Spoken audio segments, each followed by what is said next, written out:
कुमार, लाला जगदीश प्रसाद सरस्वती विद्या मंदिर inter college Muzaffarnagar.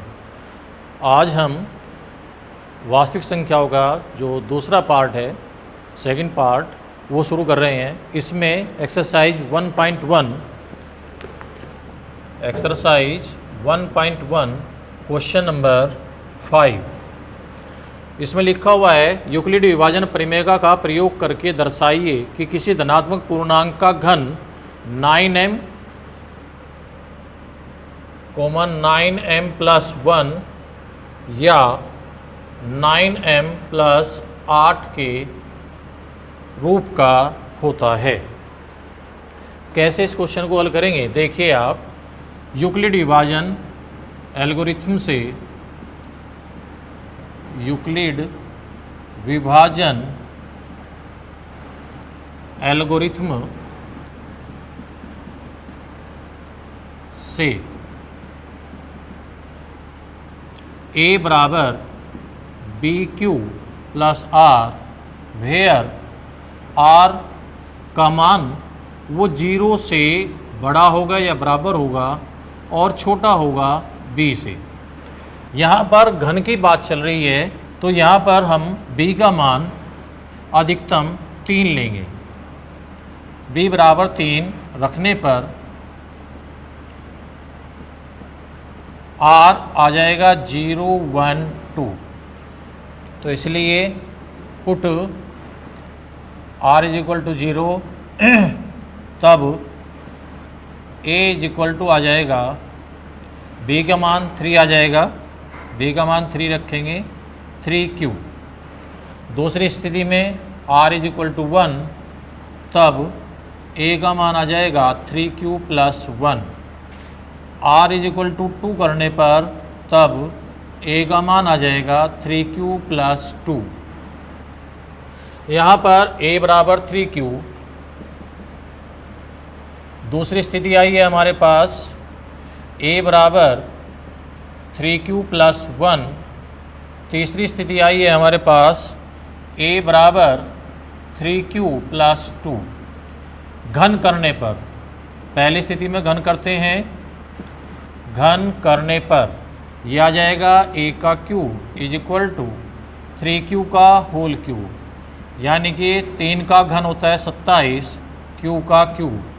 इसको हम 9 के गुणक में लाते हैं तो हमें प्राप्त होता है 9 इंटू 3q क्यूब, अर्थात 9m के रूप में हमें ये मान प्राप्त होता है। दूसरी स्थिति में यहाँ पर घन करते हैं, घन करने पर ये आ जाएगा a की cube is equal to 3q plus 1 का होल क्यूब, यह आ जाएगा 27 q का क्यूब प्लस 1 का क्यूब प्लस दोनों की, यहाँ पर a का क्यूब प्लस b का क्यूब प्लस 3ab। देखिए ध्यान दीजिए, यहाँ पर a प्लस b का होल क्यूब खोलने जा रहे हैं हम, तो a प्लस b का होल क्यूब किसके बराबर होता है वो सूत्र आपको पता होना चाहिए। a प्लस b का होल क्यूब बराबर a का क्यूब प्लस b का क्यूब प्लस 3ab ब्रैकेट में a प्लस b, ये होता है a प्लस b का होल क्यूब। यहाँ पर पहले का क्यूब हो गया, दूसरे का क्यूब हो गया, दोनों की गुणा का 3 गुणा, तो ये आ जाएगा 3 3 9, दोनों की गुणा 3q का 3 गुणा 9q आ जाएगा, साथ में 3q प्लस 1, ये आ जाएगा 27 q का क्यूब प्लस 1 प्लस 27 q का स्क्वायर प्लस 9q। यहाँ पर 9 को कॉमन ले लेते हैं, अंदर बच जाएगा 3q का क्यूब प्लस 3q का स्क्वायर प्लस 1q और प्लस 1 में से कॉमन नहीं आ सकता, इसलिए 1 को बाहर रख दिया। तो ये आ जाएगा हमारे पास, इस पूरे मान को यदि हम m से रिप्रेजेंट करें तो ये आ जाएगा 9m प्लस 1। यहाँ पर इस क्यूब से 9m प्लस 1 का रूप मिला है। तीसरा पार्ट आता है इसका, इसमें भी यदि हम घन करते हैं, घन करने पर इसका यदि घन करते हैं तो यहाँ पर भी इसी तरह का मान प्राप्त होगा, 3q प्लस 2 का होल क्यूब। यहाँ पर ये आ जाएगा a का क्यूब बराबर 9q का क्यूब प्लस यहाँ पर 2 का क्यूब आ जाएगा 8, दोनों की गुणा का 3 गुणा, 3 दूनी 6, 3 18 क्यूब, और ब्रैकेट में आ जाएगा 3q प्लस 2।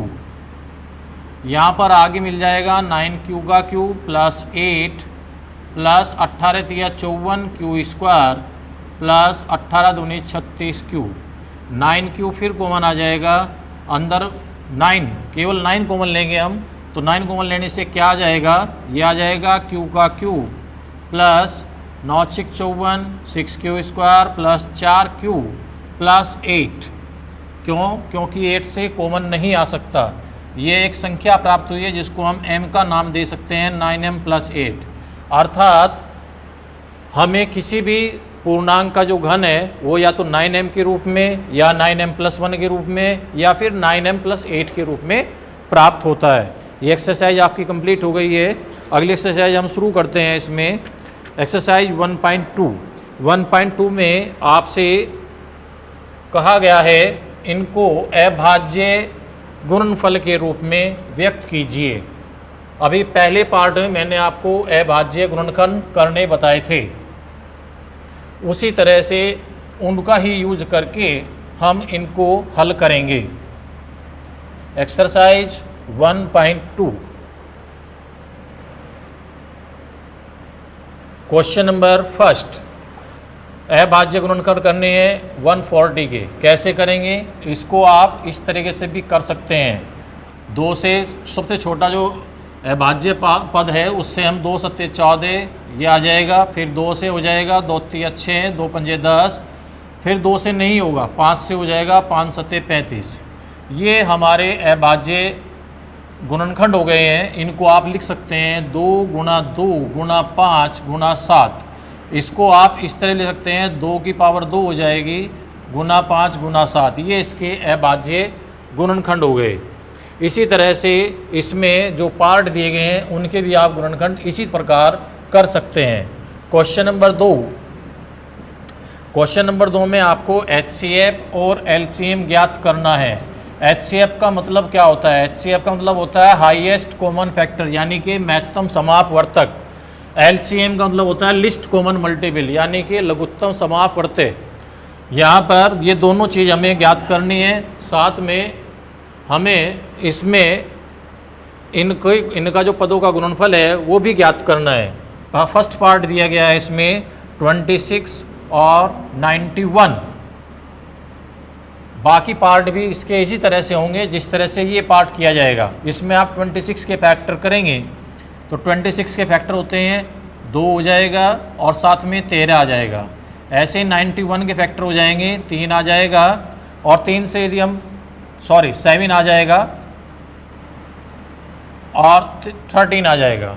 ये हमारे फैक्टर हो गए। अब हम यहाँ पर HCF ज्ञात करते हैं तो हमारा यहाँ पर HCF प्राप्त हो जाएगा जो दोनों के अंदर उभयनिष्ठ है वो है 13। ये हमारा HCF हो जाएगा। LCM जो दोनों के अंदर कॉमन है उसको तो लिखना ही है, बाकी जो पद बच गए हैं उनको भी लिखना है। इसमें 2 भी आ जाएगा और 7 भी आ जाएगा। इस तरह से यदि हम इनकी गुणा करते हैं 14 × 42, 14 × 14 और 4 18, ये हमारे पास 182 इसका LCM मिला है। यदि हम यहाँ पर चेक करते हैं इसका आंसर तो वो देखिए दोनों पदों का गुणनफल, दोनों संख्याओं का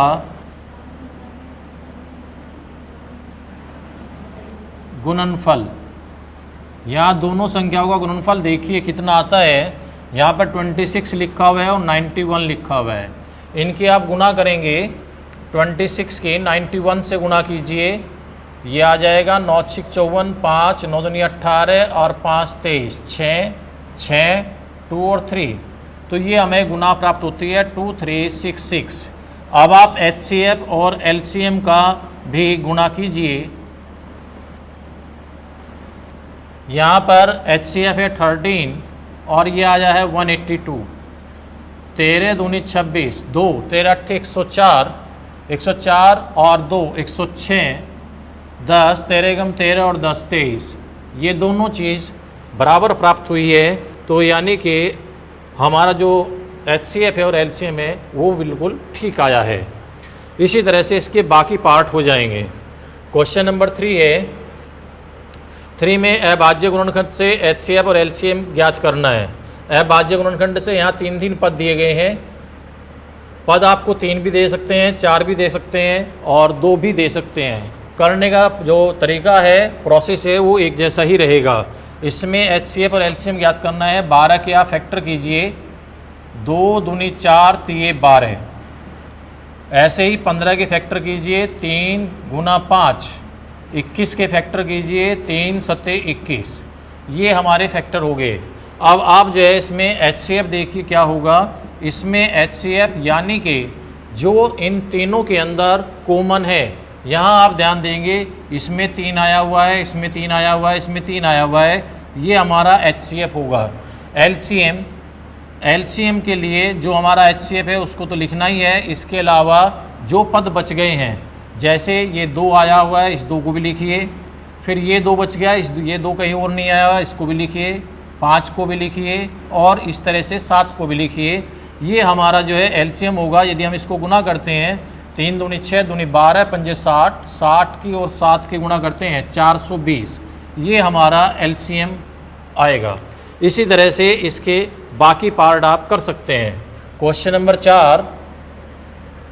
क्वेश्चन नंबर 4 में HCF दिया गया है। आपको 2 संख्याएं दी गई हैं। एक संख्या आपको 306 दी गई है, एक संख्या आपको 657 दी गई है। इनका HCF 9 दिया गया है। आपको LCM ज्ञात करना है इनका। आपके पास एक सूत्र है, दोनों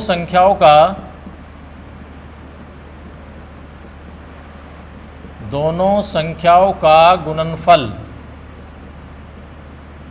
बराबर होता है HCF गुना LCM। यहाँ पर हमें LCM ज्ञात करना है। LCM किन संख्याओं का ज्ञात करना है? वो संख्याएं जो ऊपर दी गई हैं वही संख्याएं हैं। ये बराबर हो जाएगा दोनों संख्याओं का गुणनफल। गुणनफल का मतलब हो गया 306 मल्टीप्लाई बाई 657 डिवाइड बाई, यहाँ पर HCF से डिवाइड हो जाएगा। HCF हमारे पास कितना है? HCF हमारे पास 9 है। इसको हम 9 से डिवाइड कर देंगे। 9 से डिवाइड करते हैं तो डिवाइड करने पर देखिए कैसे डिवाइड होगा। पहले हम इसमें भाग करते हैं तो 9 दूनी 18 आ गया, बच गए 12, इसमें भाग नहीं होगा। फिर अगले में हम भाग करके देखते हैं तो यहाँ पर देखिए 9 सत्ते 63, 2 बच गए, 9 तिया 27। ये हमारी संख्या पूरी डिवाइड हो गई। इस तरह से हमारे पास 306 मल्टीप्लाई बाई 73 आ गया। इसको आप मल्टीप्लाई कर सकते हैं अलग से इस तरह से। 3 संग 18 आ जाएगा, 3 तिया 9 आ जाएगा, 7 संग 42 आ जाएगा, 7 तिया 21 आ जाएगा, 8 आ गया, 3 आ गया, फिर 3 आ जाएगा। इस तरह से 22,338 ये हमें LCM प्राप्त होगा। तो इस तरह से क्वेश्चन नंबर 4 ये आपका कंप्लीट हो गया। क्वेश्चन नंबर 5 में कहा है किसी भी प्राकृतिक संख्या n के लिए, कोई भी प्राकृतिक संख्या आपको दी गई है, उसमें कोई संख्या है 6 की पावर n का मान 0 नहीं मिलता है, 0 पर प्राप्त नहीं होता है। क्वेश्चन नंबर 5, एक संख्या दी गई है 6 की पावर n, n जबकि क्या है? n बिलोंग करता है नेचुरल नंबर, मीन्स n का मान जो है वो 1 हो सकता है, 2 हो सकता है, 3 हो सकता है, यानी कि कोई भी धनात्मक संख्या हो सकती है। इसने कहा है इसमें जांच कीजिए क्या 6 की पावर n का जो मान है उसमें 0 आता है कि नहीं आता है। देखिए यहाँ पर 0 लाने के लिए हमें ये देखना पड़ेगा कि जो संख्या हमें अंदर लिखी हुई है उसके फैक्टर क्या है। यहाँ पर 6 के यदि आप फैक्टर करते हैं तो 6 के फैक्टर में 2 और 3 की मल्टीप्लाई आती है। यहाँ पर 2 और 3 की मल्टीप्लाई से 5 या उसके अलावा कोई और संख्या इस तरह की प्राप्त नहीं होती है जिसके मान में 0 आ जाए। यदि यहाँ पर 5 आता तो ये संख्या इसमें लास्ट में शून्य आ सकती थी, लेकिन यहाँ पर इसके गुणनखंडों में 6 के अभाज्य गुणनखंड में 5 का अंक नहीं है, अतः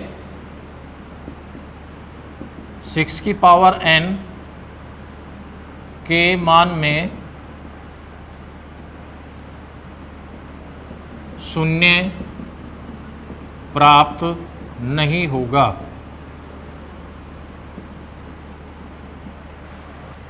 अगला क्वेश्चन है इसका क्वेश्चन नंबर 6। क्वेश्चन नंबर 6 के अंदर इसने कहा है ये संख्याएं भाज्य है या नहीं है, वो देखते हैं।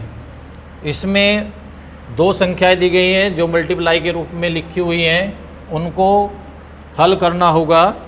क्वेश्चन नंबर 6, 7 गुणा 11 गुणा 13 और प्लस 13। एक दूसरी संख्या दी गई है 7 गुणा 6 गुणा 5 गुणा 4 गुणा 3 गुणा 2 गुणा 1 और प्लस 5।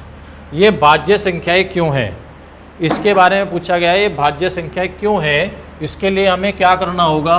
पहले देखिए, एक पद हमारे पास एक ये पद है, एक पद ये है। इसमें देखिए, इसमें आप कॉमन ले सकते हैं। क्यों? क्योंकि 13 जो संख्या है वो दोनों तरफ मौजूद है, तो यहाँ पर 13 कॉमन लेने के बाद क्या बचता है, 7 गुणा 11 ये बच जाएगा और प्लस 1 बच जाएगा। यहाँ पर ये आ जाएगा 13, 11 7 77 प्लस 1। यहाँ पर जो हमें प्राप्त होता है 13 गुणा 78 प्राप्त होता है, यानी कि जो संख्या में दी गई है उसके 2 पद प्राप्त हो रहे हैं। 2 गुणनफल के अंदर 2 पद प्राप्त हो रहे हैं, अर्थात ये संख्या भाज्य है। ऐसे ही यदि हम इसको हल करके देखते हैं, इसमें आप देखिए 5 दोनों और मौजूद है। एक हमारे पास पद ये है, एक ये है।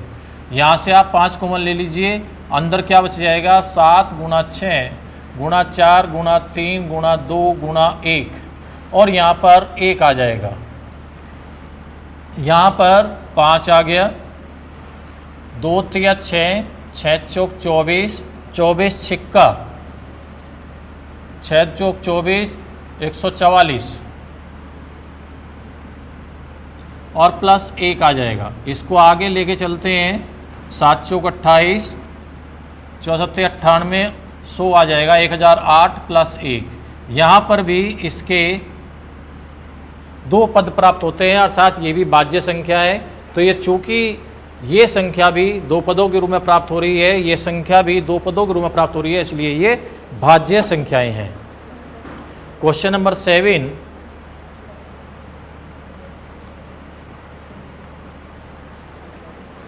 क्वेश्चन नंबर 7 में किसी खेल के मैदान के चारों ओर एक वर्ताकार पथ है। इस पथ पर चक्कर लगाने में सोनिया को 18 मिनट लगते हैं। सोनिया को लगते हैं इसमें 18 मिनट, अर्थात 18 मिनट में वो पूरा चक्कर लगा लेती है। ये वर्ताकार पथ है, इस पथ पर चक्कर लगाने में सोनिया को 18 मिनट लगते हैं। दूसरे हैं इसमें रवि, ये भी उस पथ का चक्कर लगाते हैं, इनको लगते हैं 12 मिनट। ये 12 मिनट में उस पथ का चक्कर लगा लेते हैं। दोनों एक साथ एक ही समय पर चलना शुरू करते हैं, तो वे कितने समय बाद दोनों एक स्थान पर मिलेंगे, कितने समय बाद, हमें वो समय ज्ञात करना है। आप यहाँ पर ध्यान देंगे, ये 18 मिनट में लगाते हैं, यहाँ से 18 मिनट में ये पूरा चक्कर लगाते हैं, ये 12 मिनट में पूरा चक्कर लगा लेते हैं। तो हमें पहले ये ज्ञात करना है कि वो कितने समय में, ऐसा समय ढूंढना है कि उसके चक्कर जो हैं और इनके चक्कर यहाँ पर आकर के कंप्लीट हो जाएं। उसके लिए हम क्या करेंगे, हमारे पास 2 चीज़ें हैं, एक चीज़ होती है HCF, एक चीज़ होती है LCM। यहाँ पर आप देखिए 18 के फैक्टर कीजिए, 18 के फैक्टर हो गए 2 तिया 6 तिया 18, 12 के फैक्टर क्या हो जाएंगे, 2 दूनी 4 तिये 12। ये हमारे पास फैक्टर आ गए। फैक्टर में आप LCM ज्ञात कीजिए, LCM कितना आता है इसका, इसका एलसीएम देखिए, एलसीएम के लिए जो चीज़ दोनों के अंदर उभयनिष्ठ है उसको भी एक ही बार लिखेंगे। यहाँ पर 2 आया हुआ है, ये 2 आया हुआ है, इनको एक बार लिख दिया। इसके बाद एक ये 2 बचा, इस 2 को भी लिखना है। ये 3 आया हुआ है, ये 3 आया है, इसको एक ही बार लिखना है। जो दोनों के अंदर आया है उसको भी एक ही बार लिखना है, जो एक में आया है उसको भी लिखना है। तो यहाँ पर हमारे पास ये संख्या प्राप्त होती है, 2 दूनी 4 3 12 3 36 संख्या में प्राप्त होती है। यदि हम सोनिया के चक्कर लगाते हैं तो सोनिया कितने चक्कर लगाएगी और रवि कितने चक्कर लगाएगा, ये देखिए आप। यहाँ सोनिया के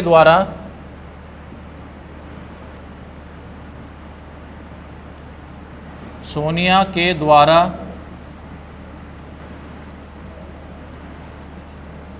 लगाए चक्कर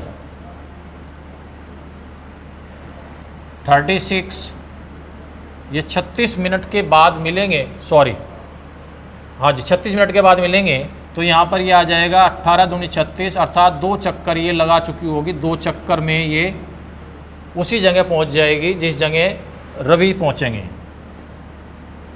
रवि के द्वारा लगाए चक्कर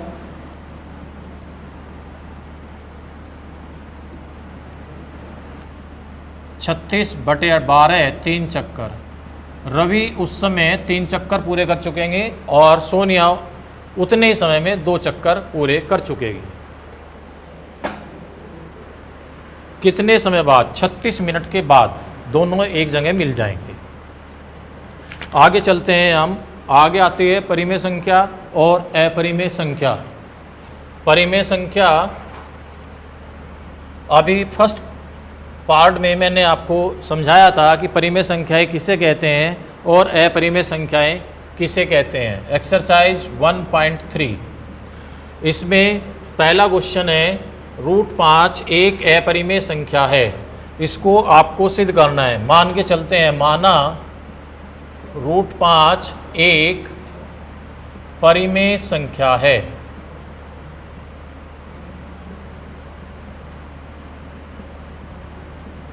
इसमें P तथा Q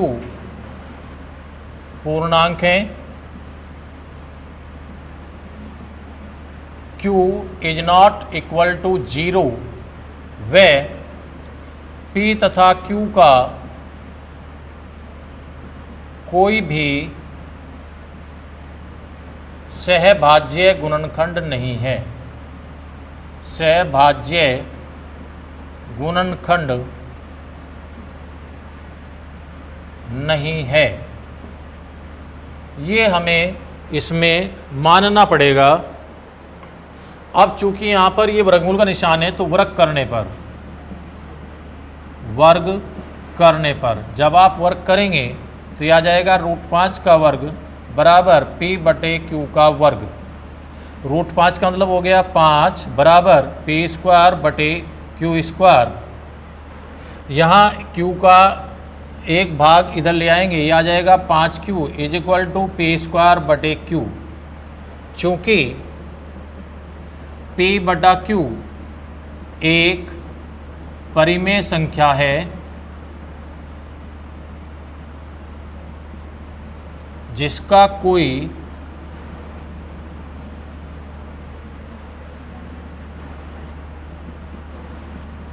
सहभाज्य गुणनखंड नहीं है,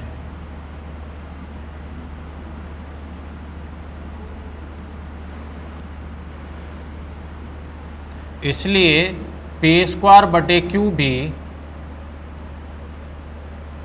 एक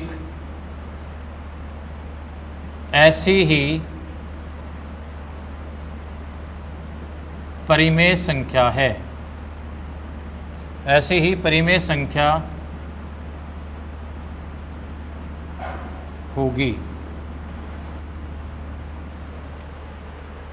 5Q एक पूर्णांक है।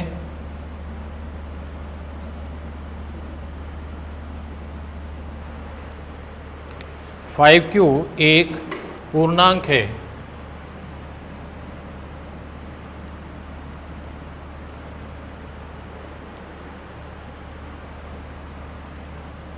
चूंकि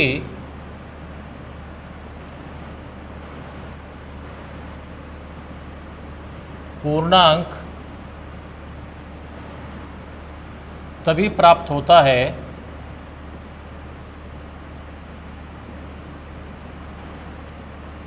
जब हर से अंश में पूरी तरह से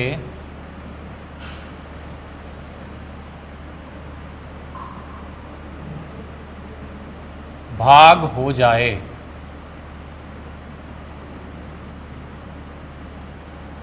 अर्थात अंश के अंदर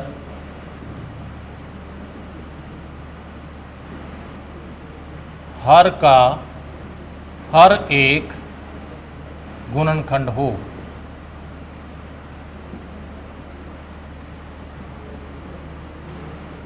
यहाँ ऐसा संभव नहीं है। यहाँ पर ऐसा संभव नहीं है, इसलिए 5q is not equal to p²/q। मानी गई सहकल्पना गलत है। मानी गई सहकल्पना गलत है। √5 एक अपरिमेय संख्या है।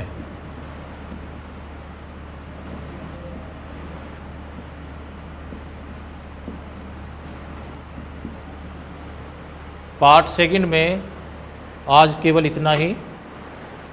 आगे समझने के लिए पार्ट थर्ड जरूर देखें। धन्यवाद।